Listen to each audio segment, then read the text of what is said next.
On the 21st of December, Atletico Madrid took the soul of Barcelona. After Barcelona had already had a bad period in La Liga, Los Colchoneros defeated them in their own stadium, rubbing even more salt in the wounds for Barça. Suddenly, Barcelona were third in La Liga. After those great first few months under Hansi Flick, everyone was back with their feet on the ground. But we're almost 2 months later now, and Barcelona will face Atletico Madrid in the semi-finals of the Copa del Rey. The first game being on the 26th of February, and the second one on the 2nd of April. A lot of fans feel like this was the worst possible draw for Barcelona. But if you ask me, Barcelona will beat Atletico Madrid over those two games. But why? Well, that is what this video is all about. So let's just get straight to it. First of all, we might have to take a look at that one game in La Liga to see where it all went wrong for Barcelona. Barcelona were actually by far the better team. As a matter of fact, after the horrible months of November and December, you really felt as if the team was reacting in this game. Purely in terms of playing fluently and creating chances, this was even one of Barcelona's better games in the season. So the good news is that in those two semi-final games, we might very well see the same pattern. Barcelona's midfield is simply better than that of Atletico, and Atletico will have to allow Barcelona the possession. It is undeniable that Barcelona will create chances, just like they did in that game. In that regard, Pedri will be huge. He was the man of the match in that La Liga game, and there's not really any way in which Atletico have ever been able to shut him down, not just in that one specific game, just in general over the last few years. So that's the first thing that we can be quite certain about.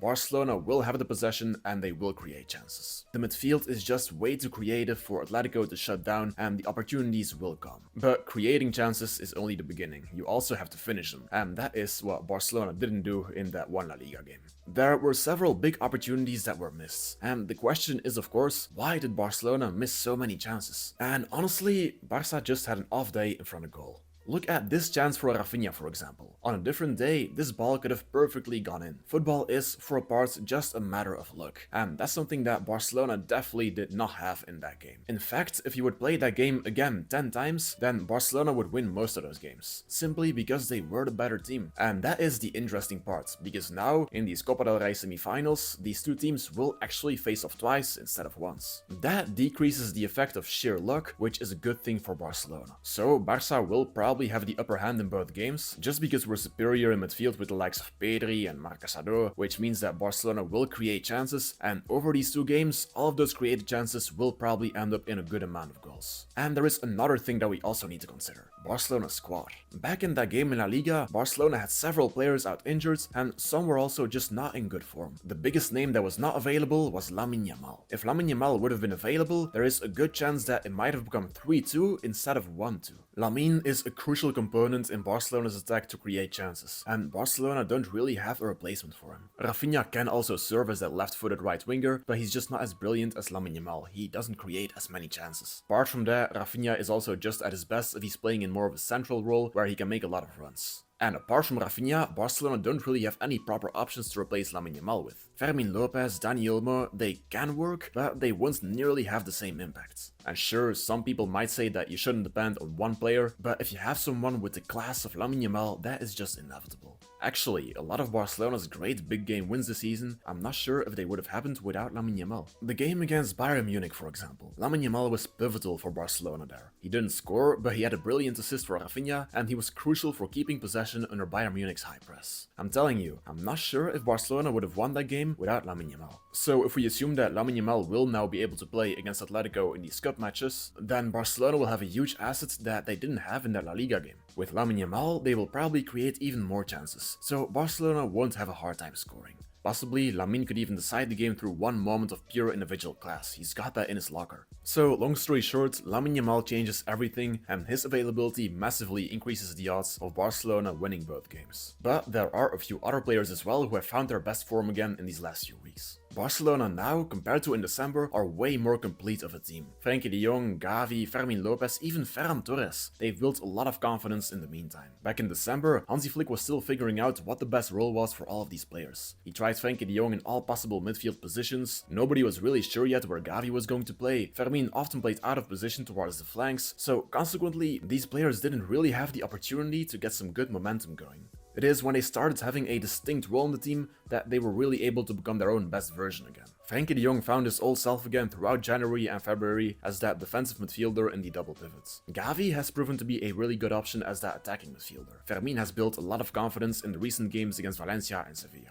So, long story short, Barcelona are coming into this tie with a team full of confidence. Hansi Flick has a lot of great options to choose from, especially in midfields. You can't compare this game at all to the game in December. Back then, Gavi was still searching for his best form and Fermin had to play out of position because of Lamine Yamal's absence. Barcelona are coming into these Copa del Rey semi-finals with the best squad that they've had in years. Or at least, that's what it currently looks like. The second leg is only on the 2nd of April, so we can't perfectly know what things are going to be like by then. So we know that Barcelona are probably going to be the dominant team and that they have a better squad than last time around, but what about Atletico Madrid? They've had a great season thus far after one of their best ever summer transfer windows. Atletico Madrid this season are a very complete team. Jan Oblak is still one of the best goalkeepers in the world, the defensive organization is still solid as it's always been, the midfield is full of running capacity with players like Barrios and Rodrigo de Paul, and the attack is a perfect balance between Griezmann's creativity and the runs and the finishing of players like Julian Alvarez and Sørloth. So let's take a deeper look at Atletico Madrid's weaknesses and strengths. They don't really have a lot of weaknesses, that's what makes them that tough of an opponent. But if there's one area that Barcelona could exploit, it's probably their central defender area. Jimenez and Lenglet both aren't that fast, and if Barcelona can manage to play fluently and quick, then these two defenders don't stand a chance against Barcelona's attack. That was already somewhat the case in that La Liga game, but with Lamine Yamal on top of it, it is almost certain that Barcelona will score multiple goals in both games. Also, like I already said, their midfielders are great runners who can cover a lot of space, but they won't be able to shut down Pedri. Unless Barcelona's midfielders really have an off day, Barca are winning that midfield battle. Atletico Madrid will have to defend mostly in both games and they will concede chances as well. That is almost a guarantee. But offensively, they also pose a threat to Barcelona. Since Atletico will probably play quite defensively, they are going to rely on counterattacks to score goals just like they successfully did in that game in La Liga. Again, their midfield is full of players who can cover acres of space, and that is perfect for counterattacks. On top of that, they've got that creative brilliance of Antoine Griezmann. With dynamic midfielders and a very dynamic attacker next to him, Diego Simeone has really managed to get the best out of him. And that dynamic attacker, whether it is Sørloth or Julian Alvarez, either way, it's a player with lots of quality who will make dangerous runs. So Atletico Madrid will be a huge danger on the counterattack.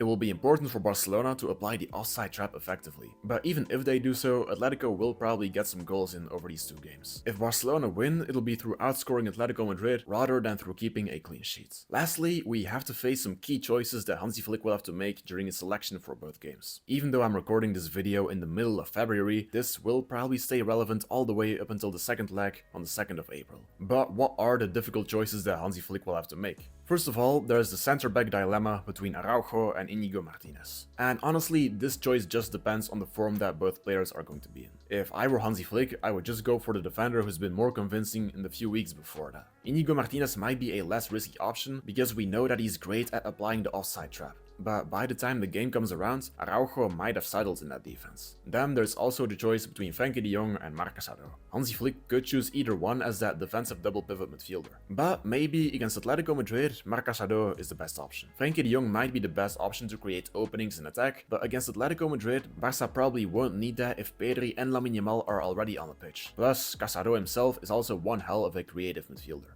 And defensively, Marc Casado just seems to be a better option. He's better at covering open spaces when Barcelona have lost the ball, and that will be huge in this game. Atletico Madrid will be looking for opportunities on the counter-attack, and Marc Casado is a better pick than Frenkie de Jong if you want to neutralize those counter-attacks. So in that defensive midfield role, Marc Casado might be the best pick against Atletico Madrid. If we then look at the attacking midfielder spots, then maybe Dani Olmo is the best option. He is Barcelona's most effective attacking midfielder, but you could very well go with Gavi too. With Gavi, you would probably also recover more balls and have more control over the game. Even Fermin could be a good pick, but he sometimes struggles against teams with a defensive and compact playing style. Nevertheless, he does still have a lot of quality, and for all we know, he could put in a great performance against Atletico. So in attacking midfields, it might not really matter who Hansi Flick picks. Either way, that might be the ideal lineup for Barcelona in those two games against Atletico Madrid. Of course, I don't know about any future injuries at the moment of making this video, so this is still kind of hypothetical. And hopefully, after the 2nd of April, this video will have aged well. I definitely believe that Barcelona have what it takes and that they will advance in the semi-final tie against Atletico Madrid. So that was it for today's video. Make sure to leave a like and subscribe if you enjoyed it, and feel free to share your own opinion and prediction in the comments down below. And of course, Força Barça, and have a good day.